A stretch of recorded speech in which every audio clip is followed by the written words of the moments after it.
തദ്ദേശ തെരഞ്ഞെടുപ്പ് പ്രചാരണം കൊഴുക്കുമ്പോൾ കണ്ണൂർ കോർപ്പറേഷനിലെ വോട്ടർമാർക്ക് പറയാനുള്ളത് റോഡ് വികസനവും നഗരത്തിന്റെ ആധുനികവൽക്കരണവും തന്നെയാണ്. വോട്ടർമാരുടെ പ്രതികരണങ്ങളിലേക്ക് നമുക്കൊന്ന് പോകാം. ജനങ്ങളുടെ കണ്ണിൽ പൊടിയിടാൻ വേണ്ടി ഇപ്പോൾ ഇലക്ഷൻ പ്രഖ്യാപിച്ചപ്പോൾ നടപ്പാതയും കൈവരിയെല്ലാം ഉണ്ടാക്കുന്നുണ്ട്. പക്ഷേ ഈ കോർപ്പറേഷൻ്റെ ഉള്ളിൽ എന്ന് പറഞ്ഞാൽ പഴയ മുനിസിപ്പാലിറ്റിയും 5 പഞ്ചായത്തും കൂടിച്ചേർന്നതാണ് ഇപ്പോൾ കോർപ്പറേഷൻ.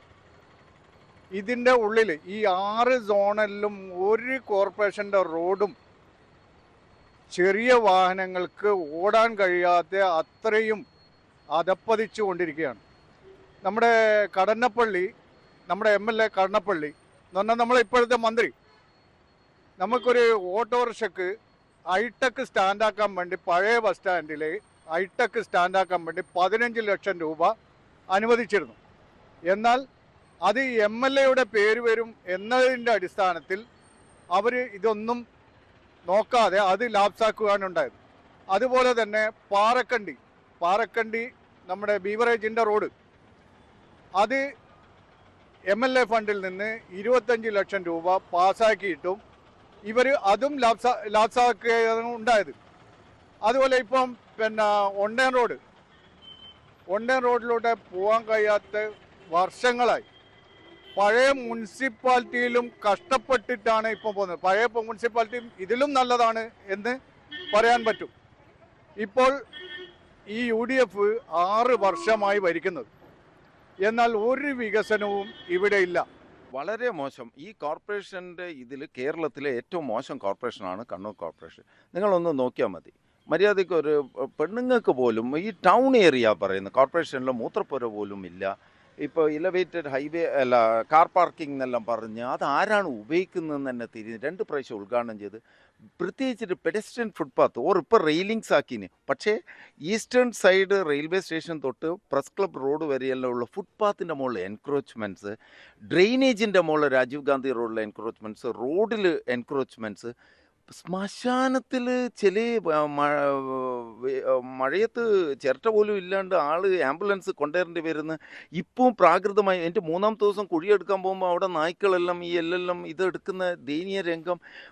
ഡെവലപ്മെൻറ്റ് ഒട്ടുമില്ലാത്ത ഇതന്നെ ഇപ്പം ഈ നിൽക്കുന്ന മാസ്റ്റർ പ്ലാൻ എന്ന് പറഞ്ഞിട്ട് ഈ 12 മീറ്റർ റോഡ് എടുക്കാനും 16 മീറ്റർ അപ്പുറം റോഡ് എടുക്കാനും വന്ന് തളാപ്പ് അമ്പലത്തിൻ്റെ സൈഡും ഈ കാവിൻ്റെ സൈഡും വീടുകളും പോന്ന പോലും പ്ലാൻസിൽ പോലും ഇതാക്കി ജനങ്ങളെ സമരം കൊണ്ട് മാത്രമാണ് അവർ പിൻവാങ്ങിയത്. ഗസറ്റിൽ വരുത്തിയതാണ് സമരം ചെയ്ത് പിൻവാങ്ങിയത്. വിഷൻലെസ് കണ്ണൂരിൽ ഈ ഉള്ള വികസനത്തിൽ ഒതുങ്ങേണ്ടതല്ല എന്നുള്ളതാണ് എൻ്റെ അഭിപ്രായം. ഒരുപാട് വികസനങ്ങൾ ഇവിടെ നടന്നിട്ടുണ്ട്, ഇപ്പം നടന്നുകൊണ്ടിരിക്കുകയാണ്. അത് എല്ലാം തന്നെ കണ്ണൂരിലെ പൊതുജന താല്പര്യാർത്ഥമുള്ള പലതുമാണ് ഇവിടെ നടന്നിട്ടുള്ളത്. ഉദാഹരണം, വിവാദങ്ങൾക്ക് വഴിവെച്ച ഒരുപാട് കാര്യങ്ങൾ, ഒട്ടേറെ പദ്ധതികൾ കോർപ്പറേഷൻ അത് പൂർത്തിയായിക്കൊണ്ടിരിക്കുകയാണ്. അത് ഇപ്പം ഞാൻ പറയാം, നമുക്ക് മൾട്ടി ലെവൽ കാർ പാർക്കിങ്ങിൻ്റെ കാര്യങ്ങൾ, അതുപോലെ തന്നെ നമ്മുടെ വഴിയോര ഫെൻസിങ്ങുകൾ, അതുപോലെ തന്നെ ചുമർ ചിത്രങ്ങൾ, റോഡിൻ്റെ കാര്യത്തിലാണ് കുറച്ചുകൂടി പുരോഗമിക്കേണ്ടത്. പക്ഷേ പലപ്പോഴും കാലാവസ്ഥകൾ അനുകൂലമായും എതിർത്തത് കൊണ്ട് പലപ്പോഴും ഉദാഹരണം നമ്മുടെ നാട്ടിൽ പോലും താവക്കര പോലുള്ള സ്ഥലങ്ങളിൽ നടക്കേണ്ട റോഡുകളൊക്കെ മഴ കാരണം അത് മോശമാവുകയും അതുപോലെ തന്നെ വർക്ക് പൂർത്തിയാക്കാൻ പറ്റാത്ത സാഹചര്യങ്ങളൊക്കെ ഉണ്ടായിട്ടുണ്ട്. പക്ഷേ മൊത്തത്തിൽ പറയുകയെന്ന് വെച്ചാൽ പല എതിർപ്പുകളുള്ള വികസനങ്ങളും അത് പൂർത്തിയാക്കാനുള്ള ഒരു വ്യക്തത തത്രപ്പാടിലാണ് കോർപ്പറേഷൻ എന്നാണ് മനസ്സിലാക്കുന്നത്. കണ്ണൂരിൻ്റെ വികസനം എന്ന് പറയുന്നത് നമ്മളെ കാഴ്ചപ്പാടിൽ ഇതുമാത്രം പോരാ. വളർന്നു വരുന്ന ഇന്നത്തെ സാഹചര്യങ്ങൾ നോക്കുമ്പോൾ നമ്മളെ റോഡിൻ്റെ വികസനങ്ങളായാലും അതുപോലെ തന്നെ ജനങ്ങൾക്ക് വന്ന് ഒരു ടൗണിലേക്ക് എത്തിപ്പെട്ടാൽ, കോർപ്പറേഷൻ എത്തിപ്പെട്ടാൽ നമുക്ക് ഒരു പറയേണ്ടത് ബാത്റൂം ഫെസിലിറ്റീസ് വന്നു കഴിഞ്ഞാൽ ഒരു പബ്ലിക്കിൽ ടോയ്ലറ്റിൻ്റെ ഒരു വളരെയധികം കുറവുകളുണ്ട്. പല സ്ഥലങ്ങളിലേക്ക് നമ്മൾ ഒരു ഫാമിലി ആയിട്ടെല്ലാം വന്നു കഴിഞ്ഞാൽ, ഒരു സൂപ്പർ മാർക്കറ്റും അവിടെ വന്നു കഴിഞ്ഞാൽ, പിന്നെ പാർക്കിങ്ങിൻ്റെ ഒരു അപര്യാപ്തത നമ്മൾ അനുഭവപ്പെടുന്നുണ്ട്. അപ്പോൾ ഇങ്ങനെയെല്ലാം കോർപ്പറേഷനിൽ ഇനിയിപ്പം വരുന്ന ഒരു ഈ ഇലക്ഷൻ കഴിഞ്ഞ് വരുന്ന ഒരു പുതിയ ഭരണസമിതി ഒക്കെ ചെയ്യാൻ ഒത്തിരി കാര്യങ്ങൾ നമ്മൾ കണ്ണൂർ കോർപ്പറേഷൻ എന്ന് പറയുന്നത് ഏറ്റവും നല്ല വിധത്തിൽ പല പരിപാടികളും ആസൂത്രണം ചെയ്ത ഒരു കോർപ്പറേഷൻ തന്നെയാണ്. എന്നിരുന്നാലും പരസ്പരം കുറ്റങ്ങൾ പറയാതെ ജനങ്ങൾക്ക് വേണ്ടി വരുന്ന ഭരണസമിതി കുറച്ചും കൂടി ഉത്സാഹത്തോടു കൂടി ഇതിനെ കൊണ്ടുപോയാൽ കേരളത്തിൽ തന്നെ നമ്പർ 1 കോർപ്പറേഷനാക്കി മാറ്റാൻ പറ്റുന്ന ഒരു ജനങ്ങളും കൂടിയാണ് ഈ കണ്ണൂരിലുള്ളത്. കോർപ്പറേഷൻ കൂടുതലും കൂടി മെച്ചപ്പെടണം. ഒരു മെട്രോ സിറ്റി ആ നിലവിലേക്ക് കോർപ്പറേഷൻ വളർന്നു വരണം.